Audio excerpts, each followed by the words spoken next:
what happens on the treadmill doesn't necessarily stay on the treadmill. Today I had a really hard marathon workout on the treadmill session, and I want to share a little bit more about it with you because something went pretty, I don't know if you could say wrong, but it wasn't a great feeling from the beginning.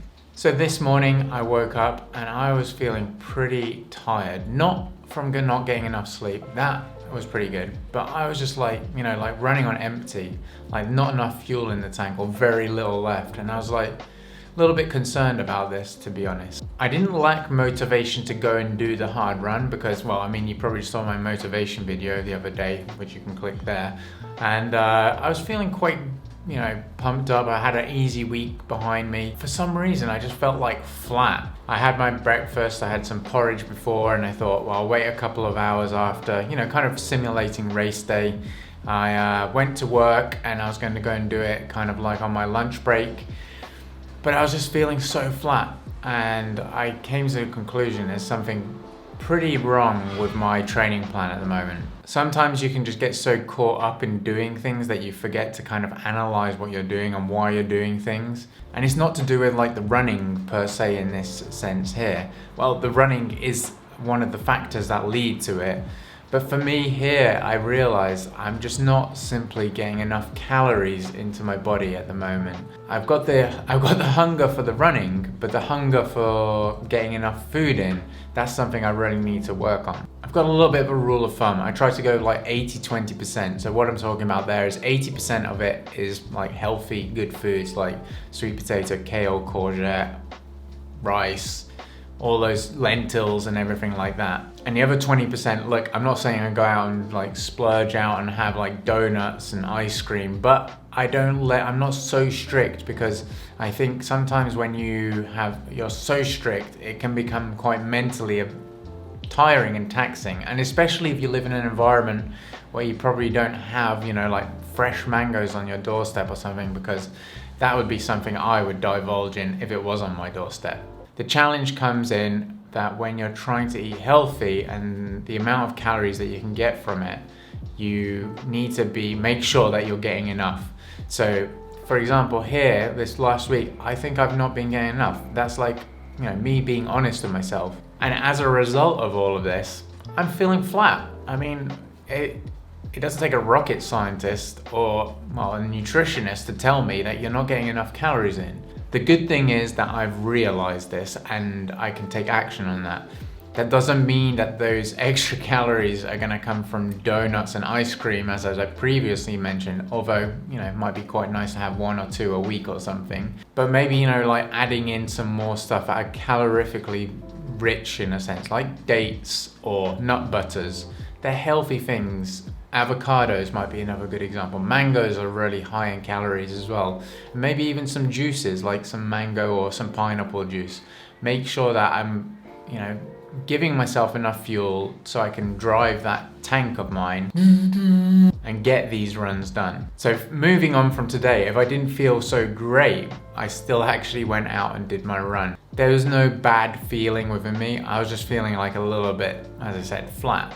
So today I decided to mix things up a little bit. Rather than going outside, it was like raining super heavy, although that wasn't the deciding factor. I thought, you're feeling a little bit flat, you maybe want something else to spice your life up a little bit.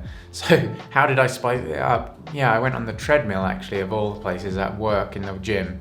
And that was really healthy for me because it was a different thing from what I've been doing recently. All my runs have been outdoors. Luckily enough, Mika, you've seen in one of the other episodes, took some footage, and I did 1 5K rep at threshold, so around 3:45 per kilometer. Then it was 3 minutes rest, 1 3-kilometer rep at threshold, 3 minutes rest, and then 5 times 3 minutes hard. And those hard ones are meant to be, I guess it's hard for me. So it was like 3:20 per kilometer from 3:30 per kilometer. So, quite nice to do it by time, especially on a treadmill. A little bit hard to maybe do exactly 1 kilometer or something. So the minutes on time on a treadmill is quite good.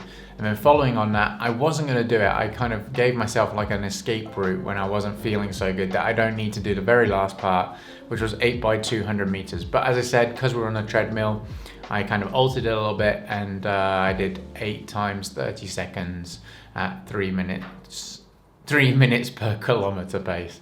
So all in all, the funny thing was I felt great on the treadmill. Yes, conquered the treadmill, did the session. Yes! I didn't feel flat as soon as I got into it, and I was feeling, pretty good actually. And I think this last week's of rest, I say rest, it was just easy running, and we did 120 kilometers of it, but that felt like rest because there was no sessions and you're just out there kind of churning over on those miles. If you want to see all my training, by the way, all links are down below for Strava. So I got done with the run, and oh my gosh, my legs feel so good, my body feels good, and I feel like I've got more energy.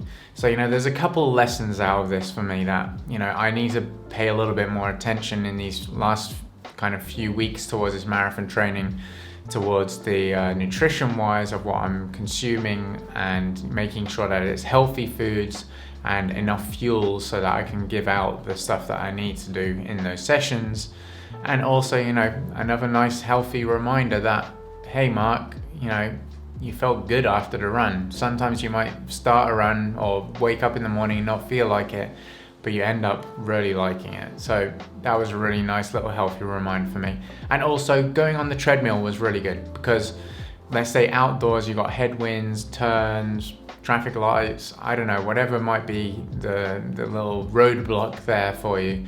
But on the treadmill, it was nice to kind of keep a steady, even pace, and just kind of zone out into those intervals. So a little bit of a different video here today, and I just wanted to kind of share that story with you, be open and transparent about my marathon training. Unfortunately, I don't have any major video footage from it because, well, you don't want to watch me just running on the treadmill. The scenery doesn't change, does it? But thank you very much for watching the video. I really do appreciate it.